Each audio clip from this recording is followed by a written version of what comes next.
topics and opinions expressed in the following show are solely those of the host and their guests and not those of W4CY Radio, its employees, or affiliates. We make no recommendations or endorsements for radio show programs, services, or products mentioned on air or on our web. No liability, explicit or implied, shall be extended to W4CY Radio or its employees or affiliates. Any questions or comments should be directed to those show hosts. Thank you for choosing W4CY Radio.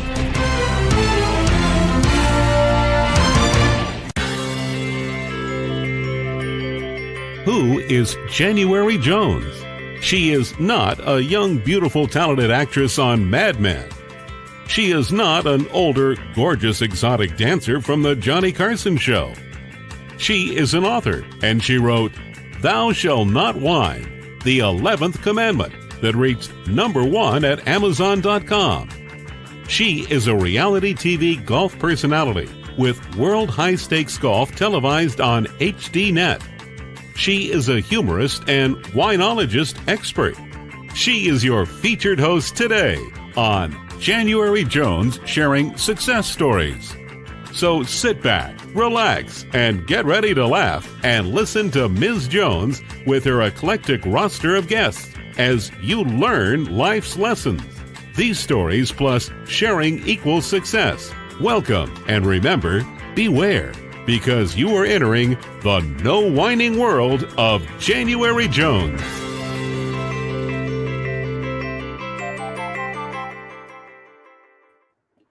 Hello, everyone. I hope you're having a glittery, glowing day. I'm January Jones, and I'd like to welcome you to our podcast. I'm promoting my new Glitter Granny brand, and you'll hear more about that later. Now for my listeners, let me ask you a question. Do you know anyone whose life is a calamity? Tell me, do you have a destination wish list? Now, have you ever met someone who climbed Mount Everest? Would you like to start out 2025 meeting an amazing humorist, one who's compared to Erma Bombeck? Tell me, have you ever heard of a book entitled You Slept Where? Calamities of a Clumsy Businesswoman. If you can answer yes or maybe to any of these questions, then you are in the right place. And I'd like to welcome you to January Jones Sharing Senior Success Stories. Now it's time, rest, relax, go get some cheese and crackers, get a glass of wine. Join us in the no wine zone today. Now, let me tell you a little bit about our glittery guest today. She is a modern-day Erma Bombeck, and she has done it all and climbed Mount Everest. I'm so thrilled. I've never had anyone on the show who's ever done that. She's chatted with celebrities, and she's written a book about her fabulous adventures. She slept in some of the craziest places, and along the way, she's learned a lot of lessons while inspiring others. She is the author of You Slept Where? Calamities of a Clumsy Businesswoman. It's my pleasure to welcome to our podcast today, Brenda Prater Sellers. Hello, Brenda. How are you doing today? I'm doing great. How are you, January? I just love your name, and it's so appropriate for January. And I love your glitter. I love your hat. I love your glitter. Yeah, that's my glitter. And I'm trying to get everyone ready and in the mood for Valentine's Day, with all the pink. And I know you're glittering today too. Yes, in your honor, January, I wore my glitter vest. Okay, that's so much fun. Now, I can tell from your accent. Now, you're from Tennessee, right? That's correct. And tell us a little bit, Brenda, about where your story began. You were born in Tennessee. Tell us a little bit about your family life and tell us about some of the people who influenced you when you were growing up. Okay, so I'm a farmer's daughter, and my father is 9 generations, local family on the same farm, and they're not making any farms anymore. A lot of the farms are being subdivided. So I grew up on the farm. I was a daddy's girl, but my mother took a lot of pictures. And so I got the photography bug at a young age. And that's part of what my story's about. I wanted to photograph all these places because Mama had National Geographic books as we grew up. And of course, I'm just a little farm girl, and we worked hard. And I said, someday I'm going to photograph all these places. And I started a list as just a little girl, and I ended up checking those places off my list. And then from the farm, I got a job as a receptionist and worked my way from receptionist up to the president of a global manufacturing company. And it was so nice because we had air conditioning. I didn't have to drive a tractor. And we were inside. So it was just, I couldn't believe that I was getting paid to work inside with air conditioning. So I went from the president from the receptionist to the president.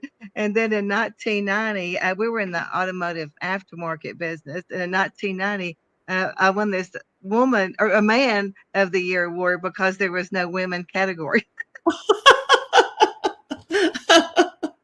That sounds about right for that time. That sounds about right. Things have changed. Yes, things have changed from that. But the title comes from the "You Slept Where" is my daddy's voice because, as you mentioned, I've stayed at bizarre places from the underwater hotel to the ice hotel.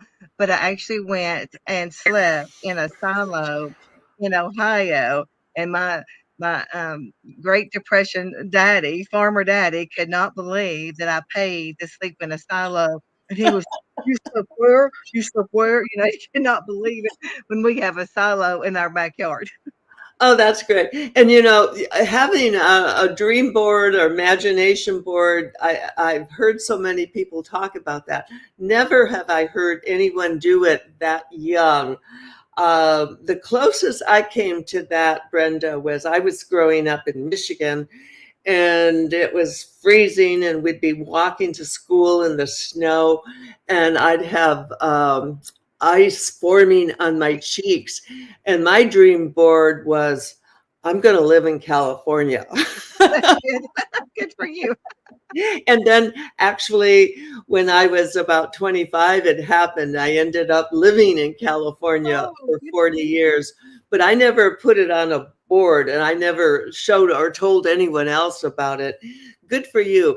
Okay, so where did you, when did you, have you always stayed in Tennessee, or did you leave, or? No, I'm born and raised here. Probably I will die here. I will die here. And I never understood as a child. My mother was from Missouri, and her mother died when she was born. So her and my aunt, which is more like my grandmother, came to Tennessee to live with relatives. So all those Missouri relatives and would come to Tennessee and would always take them to the Great Smoky Mountains. Well, I never could understand. Well, why did we take them to the mountains? Well, now that I've been all over the world. I've been to 70 countries. Well, now I understand that we really do live in God's country here in Oh my East gosh, Tennessee. 70 countries. Wow. I think I've got my number up to 54. That's great. So I've got some more traveling to do. I'm sure your family must be so proud of you. Tell us about, when was your very, very first adventure? What was your first trip where you went on an adventure?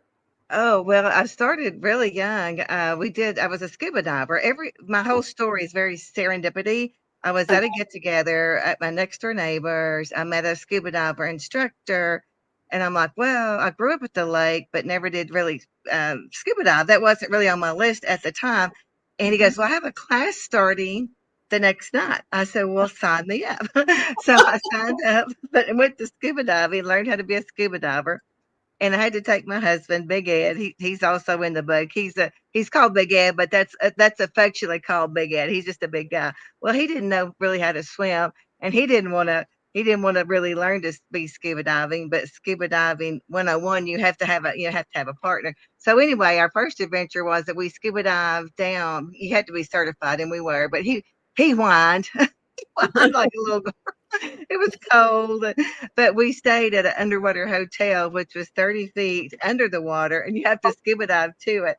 and I didn't know. I knew he couldn't swim very well, but he did get certified. But then once we got in the enclosure, you actually scuba dive 30 feet down, come up. Well, he's claustrophobic. I never knew that. And then to make matters worse, it was our anniversary. I didn't tell him we were going. And then we were there. That's my opening chapter in my book. I'm actually changing out of my wetsuit. And in January, another couple swims up into our enclosure and comes up into our, because once you scuba dive down, you come up and you can breathe once you get in the enclosure. Well, and it was this other young couple, and I'm like, it would be like going into somebody's hotel room, because this was our hotel room. And there, I'm in a towel, and they were there to stay at the same place. And I had made a oopsie daisy moment that I did not realize there were other people in this enclosure. So that was, you just learned to, whining did you no good, because you couldn't walk down the hallway to get another room. So you just had to live life. You just had to just get along together, because we were, the bathroom was this big, and then we were down under, like I said, 30 feet of water. But you just learned to coexist. You just learned to coexist and laugh about it. Oh my gosh. Well, I love your life is serendipity, and I can attest to that. And let me hear a little bit about Big Ed. Okay, so how long have you two been married? Well, a long time. And I always forget our anniversary. I couldn't really tell you how long we've been married, but he's a good sport. Big Ed has his own fan club. He kind of just goes along, and then I think people feel sorry for him because he's not as adventurous. I married my opposite. He's stay at home. He's very much like Dolly Parton's husband, Carl. Oh, yeah. But Right. he's behind in the background. He doesn't really like the exposure of being out there, but he goes along. And Big Ed is like Ernest T. Bass in Mayberry, because Ernest T. Bass is only in 7 episodes. And people don't realize that in Mayberry. And so Big Ed is in 7 episodes or 7 chapters in my book. And one of the stories was, because he's big. He's 6'3". And one of the stories, wow. yeah, but because of my background being in the automotive business, I had on my list to go and stay in a 1959 Cadillac Coupe de Ville convertible, and it's in Kentucky. It's it's in the Wildwood Inn in Kentucky. Well, I didn't tell him that we were going to, because our air conditioning had gone out in the house, and so we needed to go somewhere where they fixed our air conditioning. Well, we get there, and the guy says he sees Big Ed. He goes, well, how tall is he? I said, well, he's 6'3" or 6'4". And I'm like, well, I didn't know why they were asking that. And he goes, ma'am, he said, this bed, and what they did, they pulled the seats out of the Cadillac, and it's only made for people that's not even 6 feet tall. I'm 5'7", and I had to sleep in that 59 Cadillac with my feet in the steering wheel. And Big Ed, because he was so tall, he had to sleep with his feet in the glove box. And then he has a CPAP machine, the CPAP machine. So I wake up in the middle of the night, and there he is. He's hooked up to his CPAP machine. He looked like a battery charger because he was hooked up to the car. It was funny. And on my website, you can go see a picture of his feet in that 59 Cadillac Coupe de Ville. Oh my God, that was wonderful. This is such a fun interview, and as my listeners know, I'm not married to Big Ed. I'm married to someone similar. My husband's name is Lucky Leaf. Lucky Leaf. I mean, lucky to have me, of course. That's right. Lucky Leaf and I have been married for, we're going to 54 years. We're going on 55 years. Second marriage for both of us, which is amazing. And we're going to take a break. And I talk all about Lucky Leaf in my book. Oh, that's Juicing, wonderful. living, and dying without whining. A memoir, 80 years of magical moments, written by January Jones. Patriotic moments, revealing moments, thrilling and comforting moments, sassy moments, the age of Aquarius, exciting moments, reality moments, career moments, touching moments, with many, many more magical moments. Available at Amazon.com and Audible.com.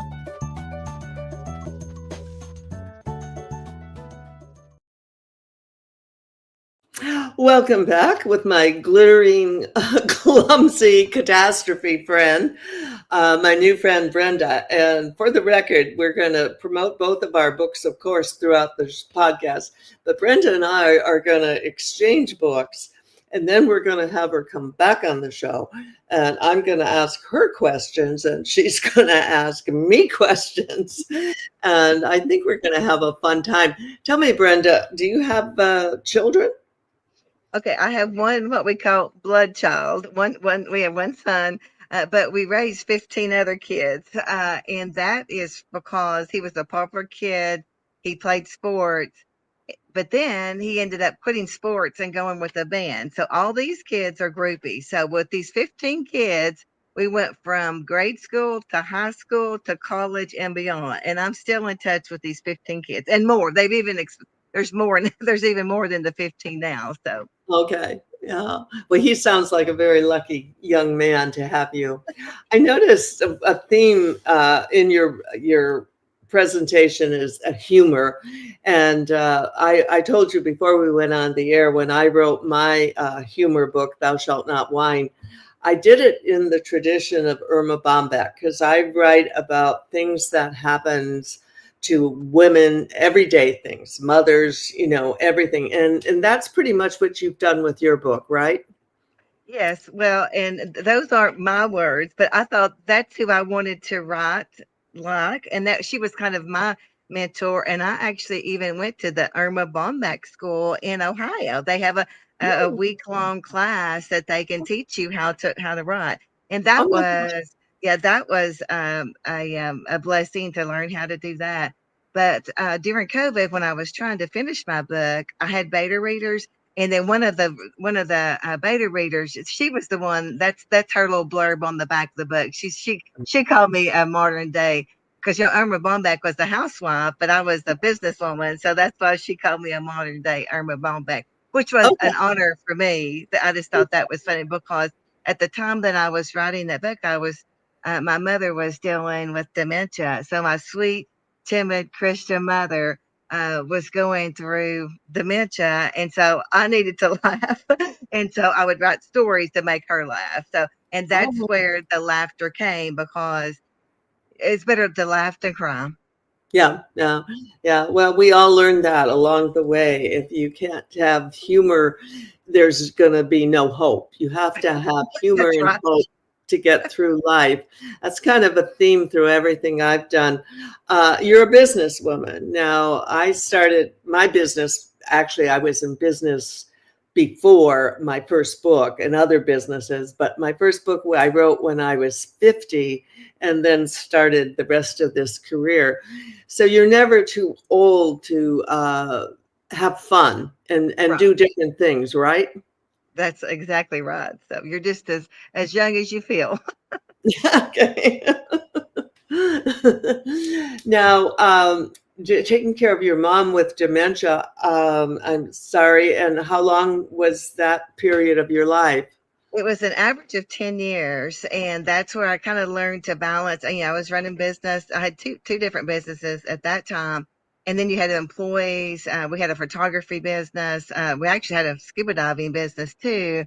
Oh, After that incident under the water, we ended up having a scuba diving business because we're photographers and we would photograph, the classmates as they were getting their certification.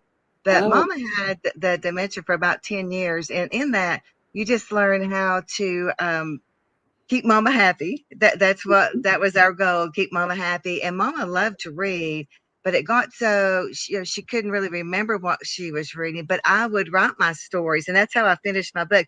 I would write the stories, and she would listen. She would listen to me as I was reading them. And so, and then I could tell that she would laugh. She would laugh. So that's how I knew it was funny, because she would laugh, and then I would want her, I'd want her to laugh. So. Now, okay, so let's jump back to the scuba diving career. We have a nephew and niece from Micronesia, Palau. So we were fortunate enough to go there to scuba dive with them. Where do you scuba dive in Tennessee? Well, we have a lot of like quarries, like and lakes, but if the visibility is very, very poor. But part Mm-hmm. of Big Ed's story, he's a two-time Purple Heart Vietnam veteran, Army veteran, and after we did this underwater adventure, he ended up didn't want to get the open water 2 certification, but he did. But then Yeah. he got hooked on scuba diving, got 50 certifications, including cave diving, and he was called in to rescue a drowned victim that was way very, very deep, and that's a specialized diving certification to do that. And it's a sad story, and I wasn't going to tell his story, but his story is part of that story Mm-hmm. because they he ended up putting his life in danger, and his dive partner. They ended up finding the drowned victim, but his dive partner at age 50 convulsed underwater Oh, and dear. had to be brought to the top of the surface, and later died on the surface.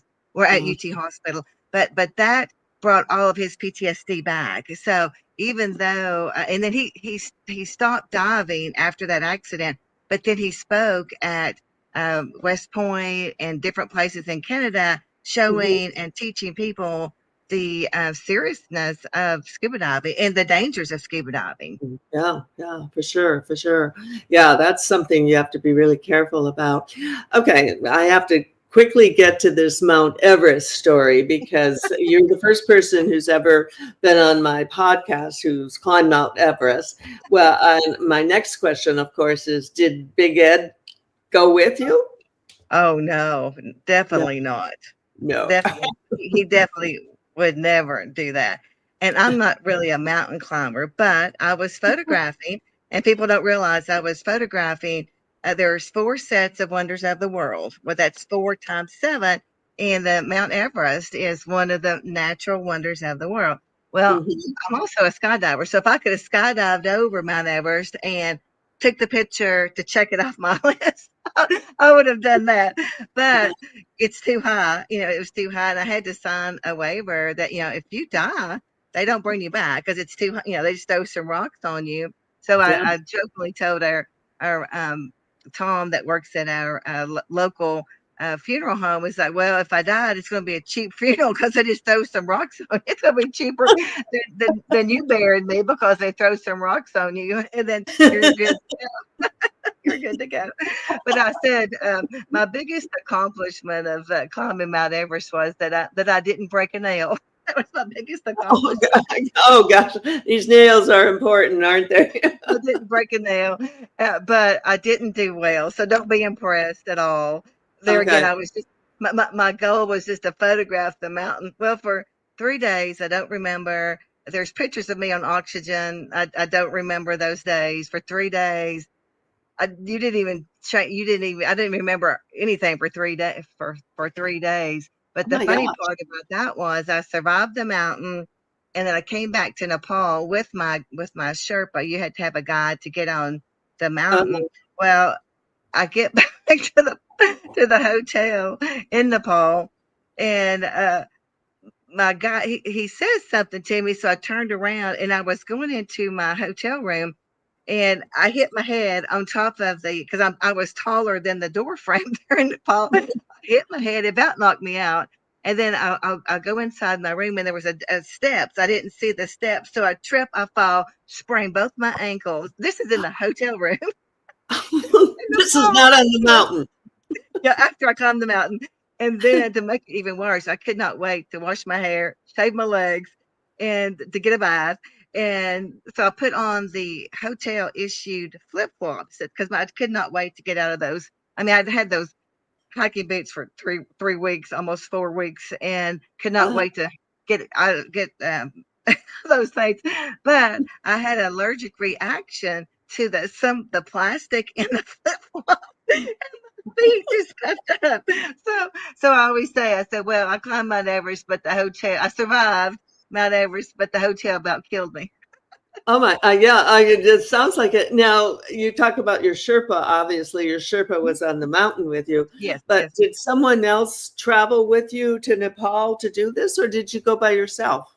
I went by myself, but I traveled, and my mom, I could not believe that I traveled by myself. But at the time, yeah, I was a female in business, of course, a male dominated industry. But I always traveled by myself, unless we did a trade show and would always have staff with us.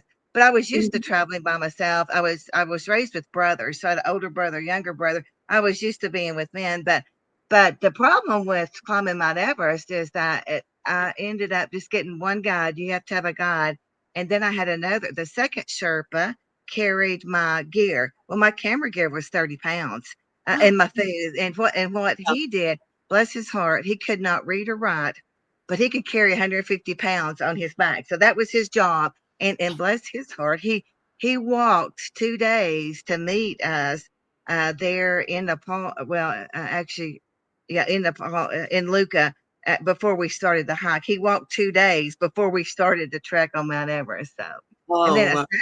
a kind of a sad story is after that trek, but I could not wait. Like I said, and for 3 or 4 days, you hike down. So I couldn't. Well, I'm hiking down when I wanted to hike up. In 3 or 4 days, I was taking the pictures of the wrong mountain because Mount Everest was smaller because you were from a distance. So I was taking pictures of the wrong mountain at Long the time. Mountain. Mm.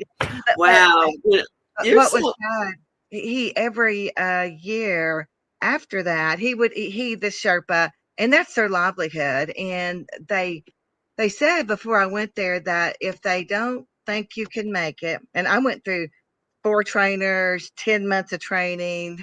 mhm, They said mhm. if they don't think you can make it, or if they don't like you, because that's a holy mountain to them, they can refuse to take you. But I thought, well, surely somebody will like me somewhere, and I could go. I could go, and they did, They but did like them. they would cook my food on the way and carry all the gears. But it got when you start getting 14, 15, 16,000 feet, that's altitude sickness. And you talk about, your nose, been in the nosebleed section. The air is so dry and thin up there. But Mhm. it was an experience. But after we got back, the Sherpa kept emailing me, come back next year, come back next year. I'm like, oh gosh, there's no way I'm going to come back. I could, I'm not, I'm not going Been to there, ever do done it that. again. Yeah, Yeah. but then I noticed a couple of years he stopped emailing. Well, then they had that accident. I went in 2003, and that was the 50th anniversary of Hillary, Hillary, Hillary's climb. Uh-huh. And then they had that accident where a lot of people died. And his name was very popular in that area. So I Mhm. wondered if he did perish after that because I never heard from him again. Just Oh, every wow. year for years, he kept emailing, "Come back, come back." So You know, that was kind of a sad story. this story is amazing because I think if had I been there and I had someone who could carry 150 pounds, Mhm. I would have said, forget the camera, you carry me That's up right. the mountain. That's for sure.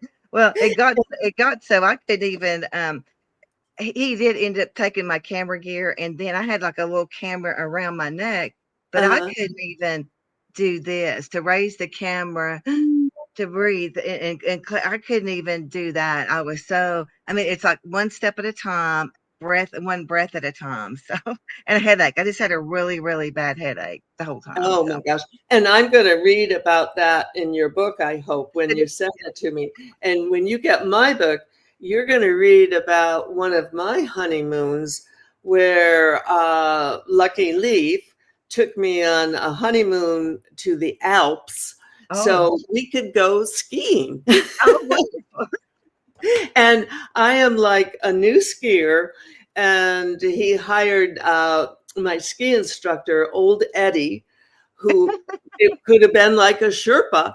because he literally snowplowed with me down an entire mountain. This was not like, oh, let's get a lift and go Yeah. up and down. It was, you're at the top of the mountain and you're now skiing down. And as you're skiing down, you're looking over to the sides and there's ropes. So when Oh, you, yeah. And then, of course, when you get to the hotel, we all would drink schnapps, which was amazing. Sounds like we've had a lot of similar adventures. Right now with Valentine's Day coming up, we're going to take a little break and hear how you can go shopping with Glitter Granny for Valentine's Day. Welcome to Glitter Granny Gifts to Give or to Get. Hosted by January Jones, aka Glitter Granny, and her Golden Doodle Ginger Ale. If you're a granny who wants to glitter and glow, it's time to join us for a sparkling shopping experience that will be unique and so very special. Whenever you need a spectacular gift, Granny will help you find it. Along with gifts for family, friends, and holidays, there are even glitter gifts for coworkers, in-laws, doctors, and you can even find something for your friend who has everything. If you need a really good gag gift, you'll find it here. Hats, canes, shoes, accessories. Now, just go to glittergranny.com and check it out. Welcome back with my guest, Brenda Prater Sellers, and sounds to me like we may have been relatives in a past life, comparing our different adventures. Now, what other businesses have you been in? Scuba, photography, what else have you done? Okay, so one of my first businesses was a car detail business because, like I said, I grew up on a farm and I had a white car. So every day I had to drive my white car through the neighbor's dairy farm. And so I learned at a very young age how to clean poo off a car. And I Yes. ended up, I was so used to cleaning cars. It was very serendipity again how I ended up in the automotive aftermarket business because I knew how to clean and detail cars. Okay. So that was my first business, was the car detail shop. So I did Okay. that. And then I had a photography business. The manufacturing business is probably what I'm most known for in the industry. Um, and then we did a scuba diving business as well. So Okay. Wow. Yeah, that's a lot of fun just to do those different things. Now, what do you hope our listeners, who will obviously everyone's going to want to be readers of both our books. What do you hope they will gain from reading your book? What's your primary message? well, my primary message is that I hope that they use that. There's a little form in the back, and it's a simple little form, and it's kind of encouraging the reader just to write down. There again, I'm a list person. Write down places that they would like to do. And as a child, was there any place that they wanted to go and to write that down? They can tear that out of the book. Or if they're an Audible fan, it's also on my website. I'm just encouraging readers to go and travel. And COVID, I think, made us realize that, oh my goodness, when you couldn't travel, that you really wanted to go someplace. And Mhm. that was just, go while you can and go. And we notice now too, and especially even with Big Ed, you need to go and do the things while you're physically able and healthy to do so. So that's what I try to do to inspire people to do it now and motivate them to do it now, because life is short. And we don't know that today may be our last day. So do what you can and travel while you can and have fun at the same time. Oh, that's a wonderful message. Now that I'm 82, Lucky Leaf and I were not traveling that much. However, we were an airline family. So Oh, okay. we traveled for over 50 some years all over the world. And that's the way you live your life. You have to have adventures. You have to go places and do things. What I'm curious about this calamity, Oh, okay. catastrophe. Where did this title come from? Okay. So the subtitle of the book, Calamities of a Clumsy Businesswoman, because I had never written a book before. And so I had to work with editors, and it's knowing your weaknesses. I knew my strengths in business, but then to know your weaknesses was that I didn't really know how to write a book, and I had to lean on experts and editors. And it seemed like every one of my stories, and they said, nobody really cares about your vacation or this or that. So unless there's conflict, and the conflict was my mother's story, dealing with my parents' elder care, but they the bottom line is that something had to happen, because otherwise it's just a boring story. But what seemed funny, the chapters that made it in the book, it seemed like every one of them, I'm slipping, I'm falling. Like my Mount Everest story, I fell out of the, when I was in Nepal. There's a chapter in the ice hotel that about fell. I almost fell going into the ice hotel. Then I did. There's a scene that I did slip and fall in the ice hotel, and I'm just basically just clumsy. I'm a photographer, and I did modeling back in the day, but also I was so I tripped and fell off the stage, so I ended up being a photographer so I could photograph the models. Okay. Oh my gosh. I love this. I just love having you on the show. This is so amazing. Such a kindred spirit. Now, are there, since you are a photographer, are there a lot of photos in the book so we'll see pictures? Okay. So this was real innovative. The book was published through Simon & Schuster through Archway Publishing. And there's a QR code that takes you to my website. So the website is the BrendaPraterSellers.com. And every chapter you can see the ice hotel, the 59 Cadillac with Big Ed's feet in there. You can see, the last photograph of Big Ed's dive partner is on the chapter about him. So every chapter, and my parents are in there, my dad's in there, my brothers are in there, the farm's in there. So everything is in there. But I also have, January, you won't believe this, a pending Guinness World Record for 1,166 photo albums, 4 inches thick, in a single household. I have that many photo albums in 2 rooms. How big is your house, girl? Well, they're in 2 rooms. They do fill 2 rooms. Oh my gosh. Now, that is, you should be, are you in the Guinness World Book of Records? Not yet. It's still pending. Hugh Hefner has got the most at the moment, but he's died, so he's not going to make any more.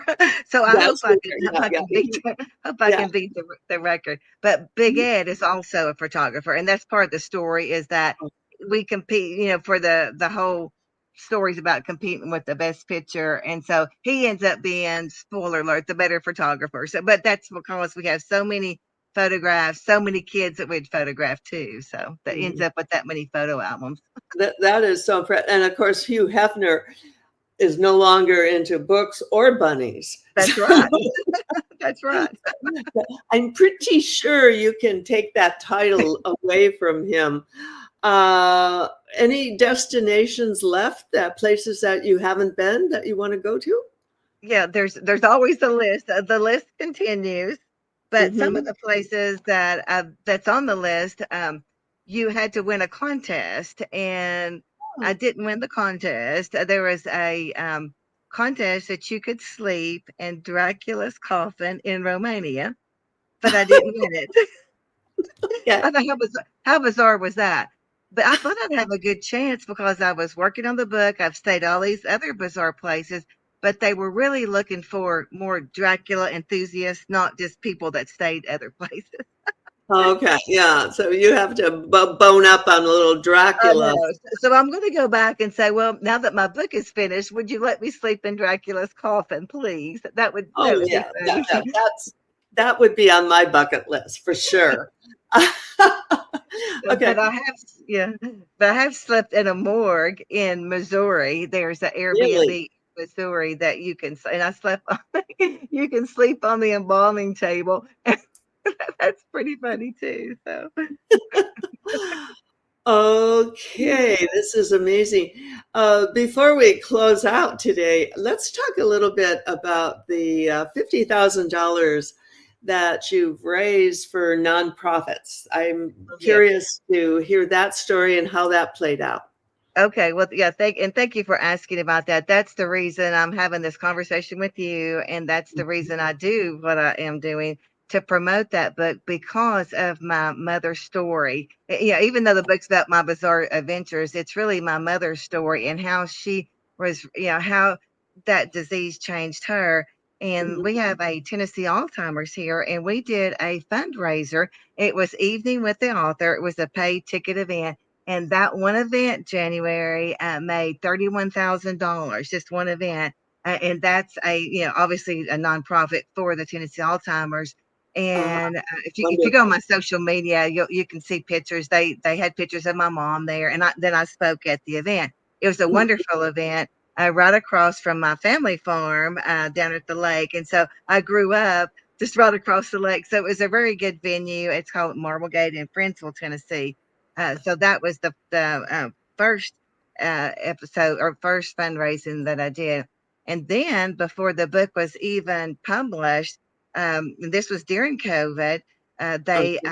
the Haven House, which is for domestic violence and women, they had a silent auctions for Valentine's Day, Oh, and it was 8 barbecues. The people that hosted it, they're real good barbecue cooker. They make excellent barbecue. So they did a book and like 8 books and 8 dinners of their barbecue. And believe oh, it or not, that sold for $5,400 dollars. oh, But then wonderful. they texted me and said another buyer. There was bidding going on, and so they asked if I would do it again. So $10,800 came from that. And what it was is a wealth management company. They bought it for their customer. They bought it for their customers. So that was what raised that much money. And then in the remaining balance was, if you can see this in the background, Mama said, "Be nice." I always tried to.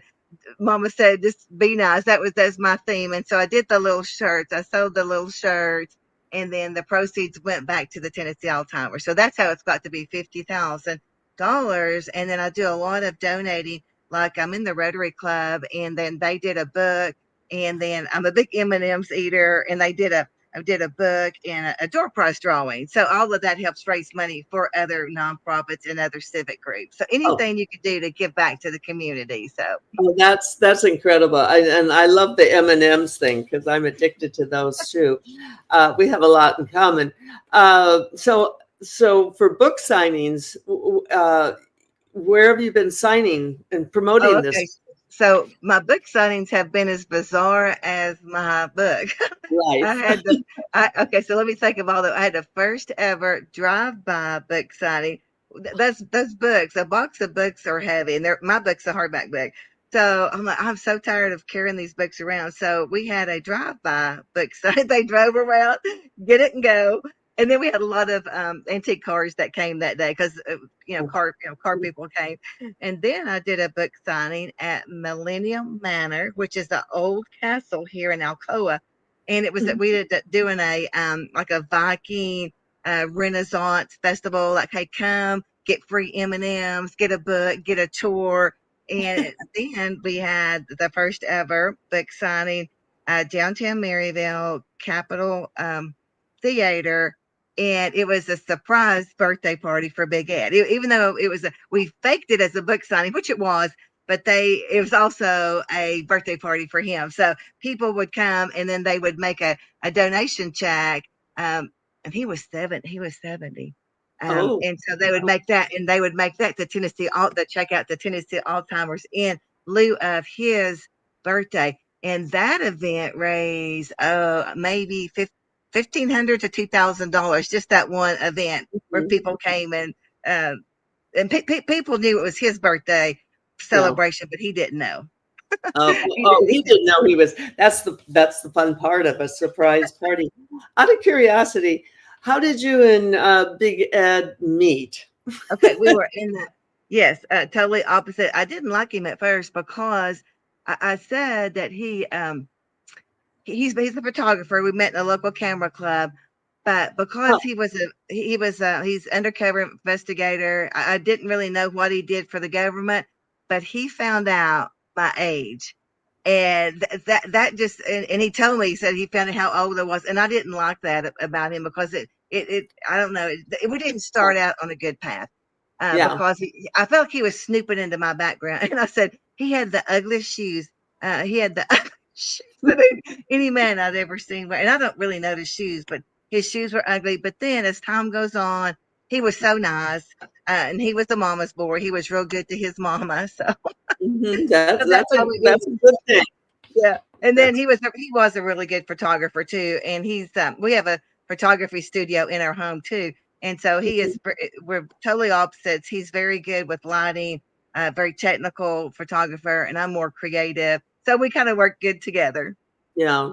Technical and artistic. And yeah, may I ask again, how many years have you and Big Ed been a pair?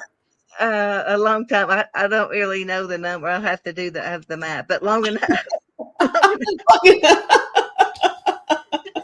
Yeah, and that's part of the story. I keep forgetting I always forget our anniversary too. So. Oh, that's understandable. You know, we're at the point after 54 years, we have a hard time remembering each other's names. You know, I know. Like, who are you again? And we do a lot of honey and sweetie things like that. Wow, this is an amazing interview. What advice do you have before we close out for our listeners? What are some of your secrets to such a successful senior story? Well, I don't know that it's successful, but I always say, blessed be the folks that are flexible, that they never get bent out of shape. Because if we can be flexible and if we could all just be like Mama said, Mama said, be nice. So if we could just be nice and live life like today may be our last day. And then always try to laugh at ourselves, and I think if we can do that, then the world would be a better place. And you're so busy. Any time management hints that you could give us? Because it sounds to me like you're doing a lot of things all the time. Yes, well, and that's how I was able to go and to see so many things and do so many things because I teach time management as well, because it's always the first thing in the morning. I always there's that old saying, eat the frog first. Try to get those things that you don't like so well. If you can get that done and get that off the list before anything, then it makes your day go a little bit better. And a lot of that is I still use a day timer. But I love my electronics, and I'm on my phone more than a teenager. But it is something about statistically 47%. If you write it down, checking it off is an accomplishment just to get it done. Just to get that done. So if you can keep a list, and whatever works best for you, whether you're keeping it on the list or keeping it visual, and making sure that you're not wasting your time. And I think it's about making decisions too. I always say, and when you're trying to decide, well, should I do this or should I not? I always say, is the juice worth the squeeze? Okay. Because if the juice is not worth the squeeze, don't waste your time doing it. Gotcha. No, sister, I hear you loud and clear. And I'm so happy to have had you on the show. And we will make plans to exchange our books and our life's experience. And definitely we'll be having you back soon. And thank you so much for coming on the show today. Well, thank you for having me. It's been a pleasure. You're a hoot. I love you. Well, I love you too. To my dear listeners, I hope you've enjoyed our time together with Brenda. She's amazing. We've tried to be informative and inspiring. Next Tuesday, we'll be back here live at 3 p.m. Eastern. Thank you for entering the No Wine Zone with us today, and share our show, our books, and our stories with everyone you know. And remember, you need to stop whining and then start smiling. And if that doesn't work, then you can just start eating chocolate, M&Ms, lots and lots. Take care and stay safe. Continue to glitter and glow. See you soon. Bye-bye. We want to thank you for listening to January Jones Sharing Success Stories. Always remember Ms. Jones' personal mantra, if you can think it, you can do it. That's what all of our guests have done with their lives, and so can you. You are the ultimate success coach in your own life. All you need to do will be to start sharing your own story with your family and friends. We hope that our guest stories will encourage you to explore an equation in your future that will combine your creativity plus connecting with others will enable you to be successful too. Always remember, your passion plus your purpose will equal prosperity as you explore the wonderful world of January Jones.